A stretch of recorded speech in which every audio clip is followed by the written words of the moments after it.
Kita ketahui di sekitar pemandian air panas ini banyak sekali ditemukan tinggalan-tinggalan artefaktual, terutama memang pada masa kerajaan Majapahit.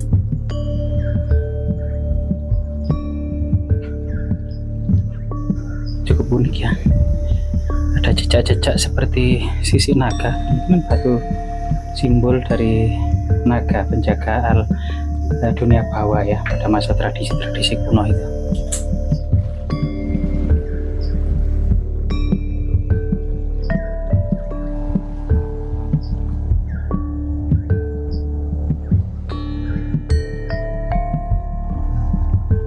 Guys, jangan lupa like, subscribe, dan komen ya kan.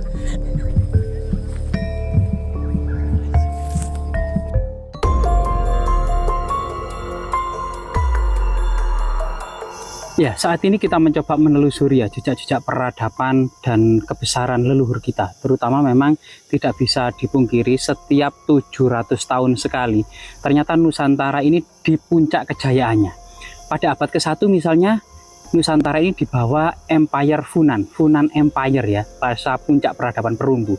Kemudian pada abad ke-7 ternyata itu dipegang oleh Sriwijaya di Sumatera. Sriwijaya benar-benar menjadi negara terbesar ketiga di dunia setelah dinasti Umayyad, dinasti Tang, dan Sriwijaya.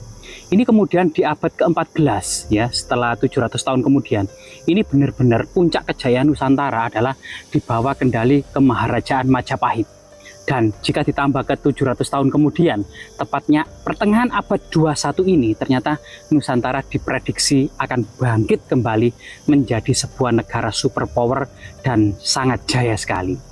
Nah, bahkan kemudian jika kita kemudian menelisik jejak-jejak peradaban yang ada di lereng-lereng gunung, terutama di gunung-gunung tertinggi, ini ada sesuatu yang sangat detail dicatat secara sistematis oleh Empu Prapanca, yang nama aslinya adalah Samget Padelegan Dang Acarya Nadendra, yang pernah juga memangku sebagai pejabat tinggi agama Buddha, yaitu Dharma Daksa Kasogatan. Ini menulis dalam kitab Negara Kertagama tahun 1365, membedakan desa-desa di seluruh pulau Jawa ya. Ini kemudian ada yang sebagian itu desa yang bersifat Kasogatan, desa Buddha, ada yang bersifat desa Kasaiwan, Siwasidanta, dan lain sebagainya. Ternyata ada beberapa yang dibedakan termasuk pejabat tingginya. Jika agama Buddha Mahayana di bawah pejabat tinggi Dharma Daksa Kasogatan, jika seluruh agama Hindu di bawah Dharma Daksa Kasaiwan, ternyata ada berbagai macam agama kabuyutan termasuk Karesian. Ini dibedakan, ternyata di bawah Menteri Haji. Nah, dari sini kemudian yang ditulis oleh Empu Prapanca, salah satu dari berbagai macam agama ini adalah Karesian. Ada 7 buah pusat Karesian yang sangat luar biasa sekali ya pada masa Majapahit di puncak kejayaannya. Salah satunya adalah Rumput, Sumpit, Butun, kemudian Pilan, Jagadita, Pawitra, dan Pucangan. Nah, sebagian nama-nama ini bisa teridentifikasi lokasinya. Misalnya Pawitra, ini di Gunung Penanggungan, yaitu Pawitra. Dan ini memang tinggalan Karesian. Salah satunya memang ciri-ciri Karesian adalah penggunaan altar-altar. Jadi altar-altar yang saat ini kemudian mirip dengan nisan-nisan kubur. Altar-altar yang ditaruh biasanya di atas sebagai simbol gunungan, pemujaan, termasuk persajian. Nah, ini salah satu ciri bentuk-bentuk pemujaan Karesian gitu ya. Ini sangat luar biasa sekali. Bahkan kemudian kita ketahui selain kemudian Pawitra, yaitu tadi Pucangan, termasuk Jagadita, termasuk Butun, Sumpit, Pilan, Rumput, ini tidak teridentifikasi. Namun jejak-jejak di gunung-gunung ini masih kita dapati. Salah satunya di bukit ini. Masyarakat mengenalnya sebagai Bukit Kerapiak ya. Entah apa nama kunonya, kemungkinan memang salah satu nama dari 7 yang disebutkan Empu Prapanca tadi. Nah, di sini ada semacam jejak struktur seperti punden berundak, seperti pinggiran-pinggiran candi, seperti batu-batu candi yang memiliki motif dan persamaan dengan yang ada di lereng Gunung Pawitra atau Gunung Penanggungan. Kemungkinan ini juga dahulunya Karesian yang saat ini memang cerita tutur yang berkembang di masyarakat menjadi semacam makam wali di atas awan yang dikenal dengan Sunan Pangkat atau makam Kerapiak atau makam Ki Danurejo. Mari kita telisik pelan-pelan bagaimana kemudian secara open minded serta kerendahan hati kita gitu ya. Bagaimana timeline, kronologi dan tinjauan-tinjauan artefaktual lingkungan serta konteks kesejarahnya. Mari bersama-sama kita mendaki sebuah bukit ini yang sudah dipadatkan dengan anak tangga, sekitar 300 anak tangga yang kita mendaki, sehingga jangan lupa membawa bekal air minum agar nanti tidak kehausan ya. Nah ini. Jadi masa lalu terutama Majapahit ini memang kita akui benar-benar sukses, baik dari bidang ekonomi, politik, pertahanan, persatuan dan kesatuan, kemakmuran, mengatur pertanian menjadi lumbung pangan terbesar di Asia Tenggara gitu ya. Dan beras ini merupakan produk ekspor utama Kerajaan Majapahit. Di samping itu dalam bidang keberagaman ya, Empu Sutasoma, Empu Tantular dalam kitabnya Sutasoma juga ditulis semasa-masa Empu Prapanca sekitar tahun 1350-an. Ini juga menulis sebuah untaian kata yang sangat menarik, yaitu Bhinneka Tunggal Ika Tanhana Dharma Mangroa. Bhinneka Tunggal Ika sendiri saat ini itu menjadi semboyan dan lambang negara modern, negara kesatuan Republik Indonesia. Nah, ini sesuatu yang sangat luar biasa sekali. Dalam bidang pluralitas, ini Majapahit sukses. Jika kita lihat misalnya tinggalan di Trowulan, misalnya Bajang Ratu, jejak kemudian agama Wisnu, misalnya di Candi Tikus adalah Wisnu, Samudra Mantana gitu ya. Kemudian ada beberapa jejak kabudayaan seperti di Candi Brahu gitu ya, Candi Siwa seperti Gemekan, maupun kemudian makam Troloyo. Ya, makam Troloyo ini juga kajiannya sangat luar biasa sekali. Ternyata sejak di puncak kejayaannya ini sudah banyak sekali para saudagar dari Arab, Persia, India, Tiongkok yang kebanyakan juga Muslim berdatangan ke Trowulan ibu kota Majapahit. Diduga sebagian para saudagar ini menikah dengan bangsawan Majapahit karena memang makam Troloyo ini berdekatan dengan situs Kedaton, sekitar 100 meter saja dari situs Kedaton sebelah selatannya ya. Ini luar biasa sekali secara pluralitas. Jadi Majapahit ini benar-benar sukses dalam menata sebuah masyarakat yang majemuk, keterbukaan terutama ya, dan berjiwa besar tentunya. Nah ini luar biasa sekali. Aduh, sebentar kita ngos-ngosan ya. Jadi tangga di sana ini masih jauh. Jadi sambil kita menikmati pemandangan, yang ada di bawah adalah sebuah perkampungan ya. Kita bisa melihat Kota Pacet, Desa Padusan. Oh nggak kelihatan ya? Ya kita naik sedikit ke atas.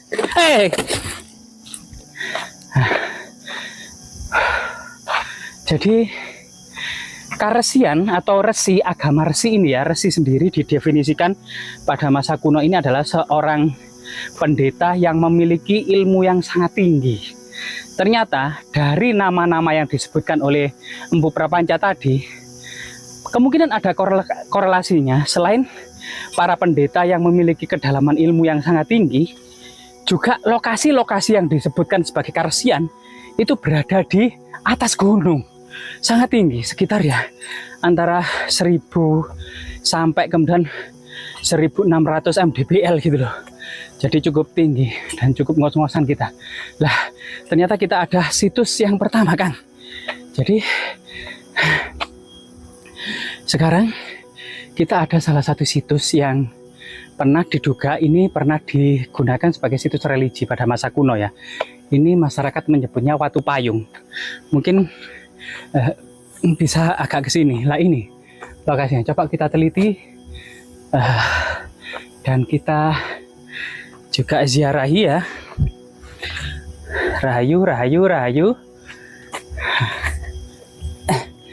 Rahayu, rahayu, rahayu. Lah, coba kita copot. Kemungkinan ini masih digunakan sebagai situs suci oleh sebagian masyarakat. Rahayu, rahayu, rahayu, rahayu. Nah, benar kan? Kita akan menemukan jejak-jejak persajian dan perdupaan di area ini. Namun sangat disayangkan banyak vandalisme ya di Batu Payung ini ya. Aduh. Jadi di sini ada Mbak Rahayu, permisi. Rahayu, rahayu, rahayu, ya rahayu. Jadi Mbak putunipun sowan Mbah. Jadi ini sebuah fakta dan realita yang ada di tengah-tengah masyarakat kita. Hal-hal seperti ini masih menjadi situs religi bagi sebagian masyarakat. Jadi kondisi historis dan Batu Payung ini memang keterbatasan sumber historis sehingga kita sulit untuk kemudian menguraikan narasi-narasi yang ada. Tapi batu ini memang sangat menarik karena menyerupai payung, bisa untuk berteduh dari hujan dan angin ya, serta petir. Nah, ini luar biasa sekali. Kemungkinan batu ini juga merupakan jejak-jejak peradaban Kabuyutan. Kabuyutan sendiri itu adalah agama lokal Nusantara, yaitu yang berhubungan dengan masa peradaban Neolitik, Megalitik, yaitu agama asli. Sebelum kemudian masuk dan berkembangnya agama Hindu-Buddha di Nusantara abad pertama Masehi. Artinya kalau memang ini menjadi sebuah situs religi pada masa prasejarah sebelum Masehi gitu ya, antara 500 sebelum Masehi atau sekitar 200 sebelum Masehi atau awal-awal Masehi sebagai puncak peradaban perunggu ini adalah sebuah tinggalan monumental yang cukup bersejarah, yang tentunya juga menjadi semacam memori tentang pasang surut dan perjalanan bangsa ini.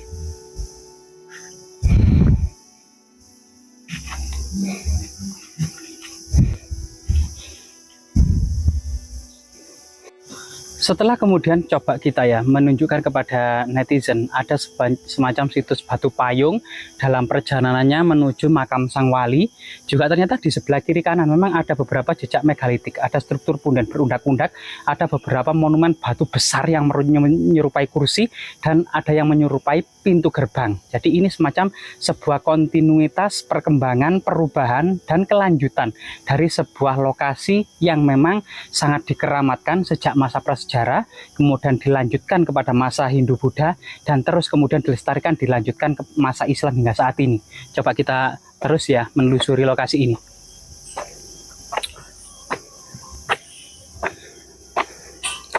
Lah itu, kampung itu Kota Pacet kelihatan dari sini ya. Cuman agak-agak awan, agak-agak mendung kondisinya ya. Namun suasana sangat sejuk ya, oksigen murni sangat tinggi. Sehingga dalam perjalanan menuju ke area situs Sang Wali ini benar-benar menginspirasi ya, sangat the spirit and heroes ya. Luar biasa sekali.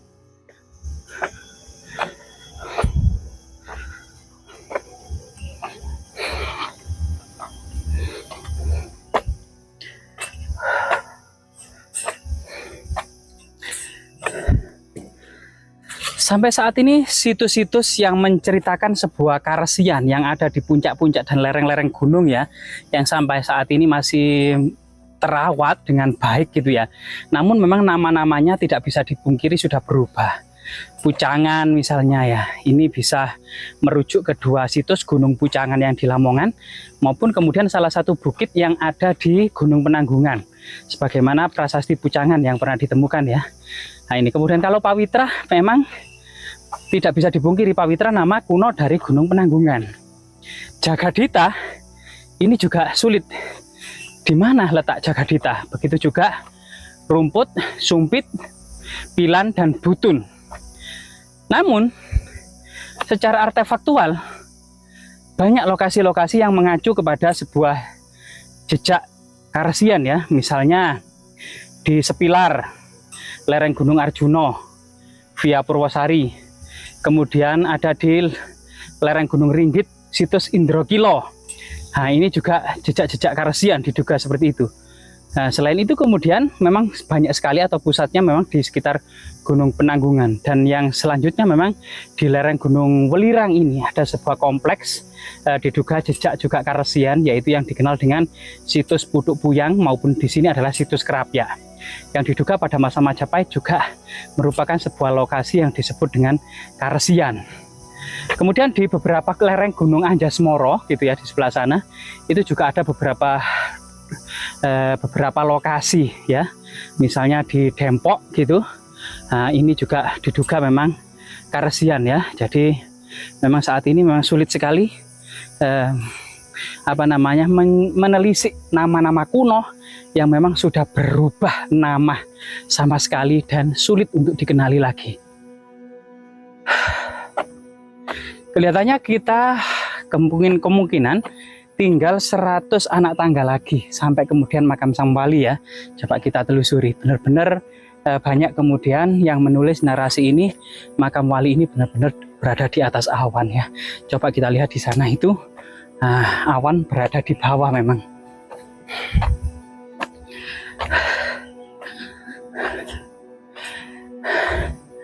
Nah, sebentar lagi kita sampai, kurang sekitar 50 anak tangga lagi. Dan sampai saat ini, terutama musim-musim caleg ini, ternyata memang lokasi ini cukup ramai ya, cukup ramai sekali. Dan sebagian masyarakat percaya bahwasanya memang di atas ketinggian ini doa-doa mudah dikabulkan, apalagi tempatnya yang suci, karena sejak masa prasejarah, masa Hindu-Buddha, masa Islam itu terus disucikan ya tempat ini, sehingga kemudian tempat yang selalu disucikan sejak dari masa ke masa, jadi generasi for generation ya, ini kemudian memiliki semacam apa namanya ya, tuah, memiliki tuah yang cukup kuat. Nah ini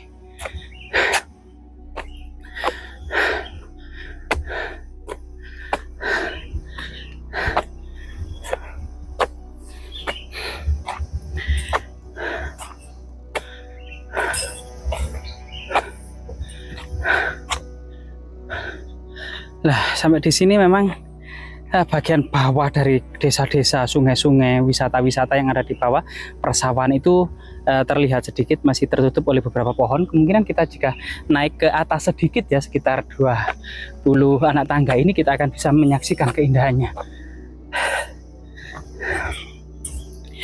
Saat ini memang awal-awal musim penghujan, sehingga kemudian suasana selalu mendung sahdu.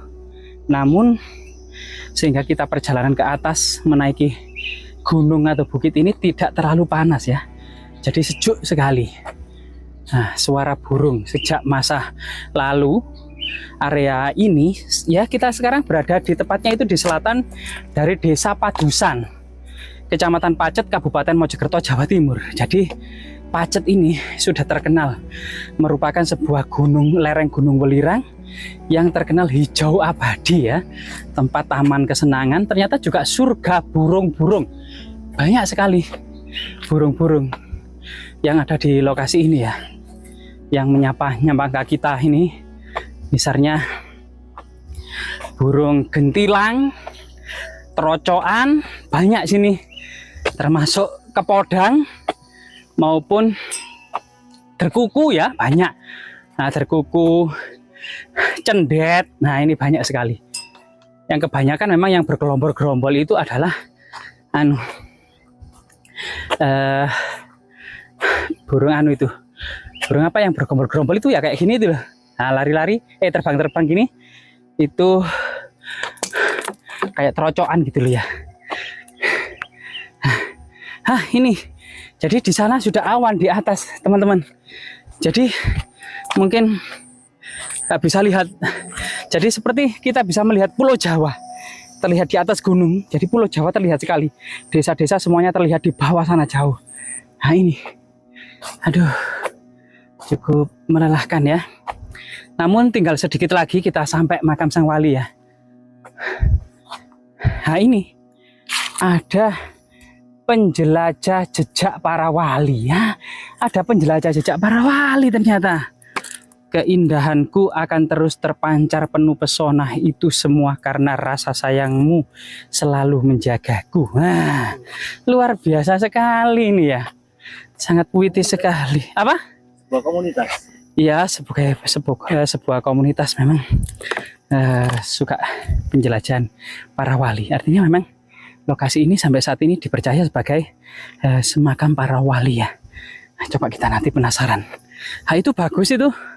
Kelihatannya kalau itu Desa Padusan ya itu ya. Sangat makmur, rumahnya besar-besar.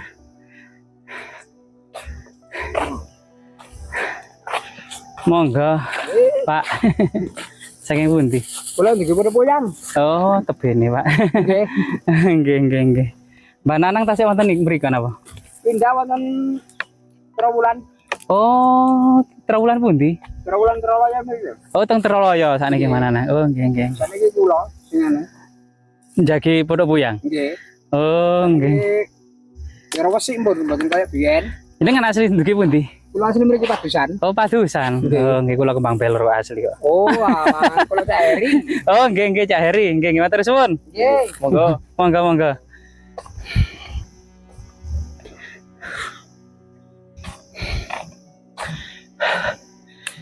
Jadi Jadi teman-teman yang mau mengunjungi, ternyata ini tadi dari situs Kompleks Pertapaan Puduk Puyang yang merupakan juga peninggalan Kerajaan Majapahit yang masih terawat dan dirawat oleh masyarakat lokal ya. Ini atas kesadaran dan inisiatif pribadi saja, tanpa upah, tanpa apapun ya, kemudian membersihkan maupun merawat, serta ya luar biasa sekali. Ya. Ternyata sampai ke lokasi makam Sunan Pangkat ini masih sekitar 30 anak tangga lagi ya.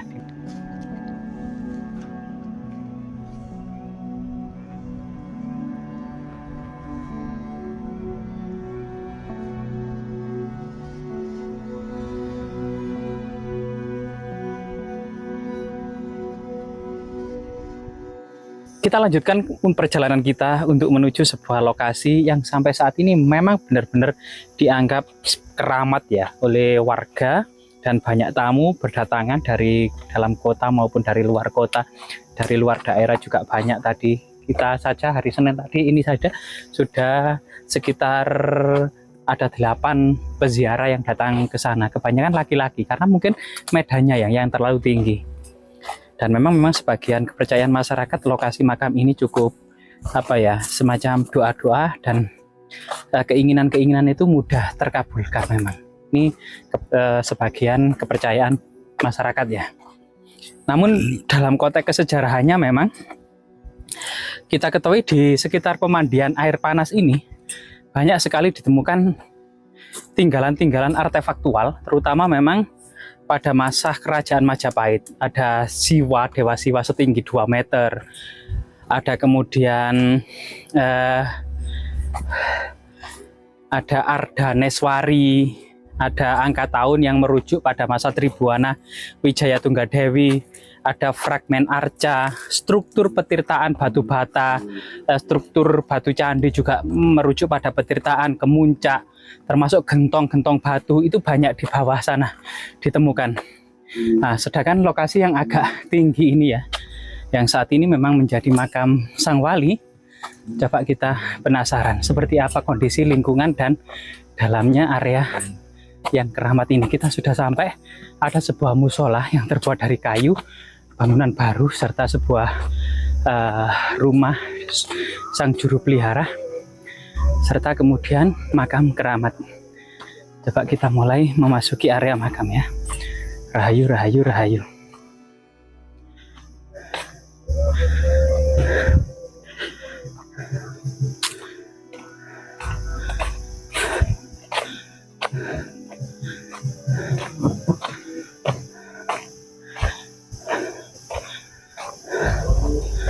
Monggo, Mas, sampun apa? Mlebet mriki mboten. Oh, teng badhe teng Puyang jenengan. Oh, mriki mawon.